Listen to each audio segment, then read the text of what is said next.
Sanda banakireta mu bitundu ebirala n'ab'emubende bali mu kusabirira oboolya wana abajja ku mugga tewali amanyikiddako okujja nga tumaze okuwulira ebigambo bikusawa 2 ez'ekiro nkuwaniriza n'enkobaza okuba nga otwegaseeko eddakiika eringa emu eyise ku ssaawa 3 ez'amakya g'olunaku olwaliro nze Ssentongo Frederick Lugonvu puroguramu yazookuka n'ensonga gyosinzira okubeera ng'otulaba mwebale nnyo mwebalire ddala abali mu bitundu bya Uganda eby'enjawulo nammwe abali wabweru wa Uganda bingi ebiri mu ggwanga Uganda njafuke mazima agakaawa government kasitekkiriza netandika okubanga yeewola jjukira nti ebitongole ebyali bituwa ku nsimbi omuli ne banka y'ensi yonna ekitongole kya International Monetary Fund kyayimiriza ensimbi ezivayo kati ntono mu kaseera kano abantu nga Lugonvu waabwe bali mu kutunka ne gavumenti mu banka za wano gye njagala okwewola ne gavumenti gye yagala okwewola ensimbi zaaki si za kukola nguudo si za mabibiro g'amasannyalaze si zaaki wabula okusobola okuyimirizawo embalirira gye tulimu ey'omwaka ogw'ebyensimbi 2022-2023 naye nga mu nsimbi ze baagala okwewola mwe muli n'ensimbi ez'okusasula abakozi ba gavumenti emisaala kati nnyo bwe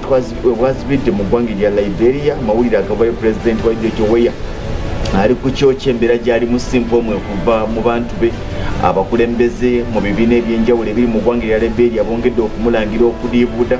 Minisita w'ebyensimbi avuddeyo naga nti bannanga omukulu ensimbi ezaamuteekebwako $2,000 eza buli lunaku mu za Uganda bwe bukadde nga 7,600 buli lunaku zaafunanga allowance sezimutwambuza sezigenda omusuza naye eyo nsako obukadde 7,600 eza Uganda zibamutaddeko buli lunaku zogeza abantu nga bagamba nti mu kaseera akaliwo ku lwaliro ng'eggwanga erya Liberia lyavu akaseera akaliwo okulwaliro nga Liberia abanoonya bunoonya butya basobola okuba nga batambuza obulamu n'abantu ba bulijjo nga bawanjaga olw'ensimbi ezongedde okunaabuuka n'ezongedde okubula kijja kitya okuba nga pulezidenti waabwe atali mu kye bayise bo okuba nti adiibuuda mu bino ensimbi ezoogerwako omukulu ono yalangirira gye buvuddeko ng'alaga nti agenda kuba ng'afulumamukko eggwanga okuva ng'ennaku z'omwezi lumu okutuusa ng'ennaku z'omwezi 23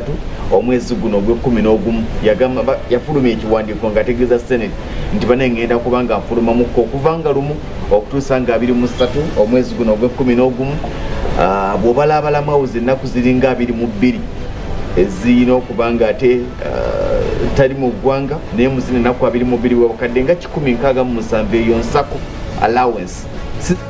mbuza size zimusuza size zimulisa eyo upkeep kabeere kaawo naye abakulu bagamba nti emu ku nsonga lwaki yafuluma eggwanga kubanga okutandika n'olwaliro yagamba agenda kumala ennaku 9 ng'ali mu ggwanga erya Qatar wali World Cup okutandika n'olwaliro agenda kuba mu Qatar wabula abakulu bagamba nti ekimu ku nsonga lwaki yasalawo okugenda mu Qatar mwe muli okuba nti ayagala okulaba mutabani we ayina omutabani gwe yazaalira mu ggwanga erya America era ayina obutuuze bwa America asuubira okuba nti agenda kuzannya ne Wales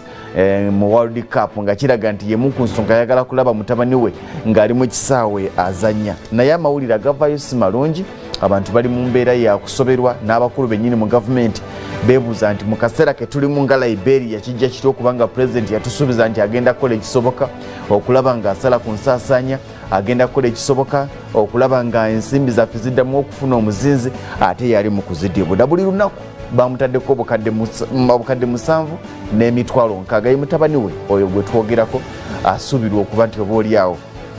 y'omu ku baamutute mu ggwanga erya Qatar nga World Cup zitinta mu bye baamusuubiza mwe muli n'ekyo nti n'ensimbi zennyini zagenda okubeezaawo ali mu ggwanga erya Qatar zirina kuba nga ziva mu gavumenti byonna mu byonna biri mu mawanga ga Africa waliwo eyabangambye nti abyewuunya gwe neewuunya George Weah yali mulungi si yamwagala naye byonna mu byonna bwatyo kati bwali mu ggwanga lye atandise okutunuulirwa ng'oba oliawo omu ku basajja abatalumirirwa nsi ye amawulire amalala mangi naye okutunuulira alipooti eyafulumiziddwa poliisi waliwo